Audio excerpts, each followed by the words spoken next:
ভেড়া পালন একটা লাভজনক ব্যবসা। তো এইটা আসলে বিশ্বাস হয় নাই। তা আমরা হঠাৎ করে এক চাচার সাথে দেখা, চাচা ভেড়া পালন করে বছরে প্রায় অনেক টাকা লাভ করে থাকেন। তো আমরা সেই চাচার কাছে এসেছি চাচার সাথে দু একটা কথা বলার জন্য। তো চাচার নাম যেটা কি বললেন? সালাম সরকার। সালাম সরকার। চাচার নাম সালাম সরকার। তো চাচার যে শৌখিনতা, আমি মনে করবো শৌখিনতা, সেটা দেখে খুব ভালো লেগেছে। সে সকালে আসে, এই যে বিস্তীর্ণ মাঠ দেখতে পাচ্ছেন, এই বিস্তীর্ণ মাঠের মধ্যে চাচা অনেকগুলো ভেড়া নিয়ে আসে এবং সেই ভেড়া যখন ছেড়ে দিয়ে এক জায়গায় বসে মনের আনন্দে বসে থাকে, মনের আনন্দে গান গায়। তো আসলে এরকম জীবন, মানুষের জীবন আসলে খুব ছোট, মানুষের জীবন খুবই ছোট। তো এই ছোট্ট জীবনে এখান থেকে আনন্দ অর্জন করতে হবে বেঁচে থাকার জন্য। চাচার জন্য শুভকামনা।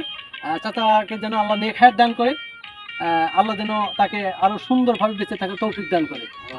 হ্যাঁ, ধন্যবাদ চাচা। হ্যাঁ।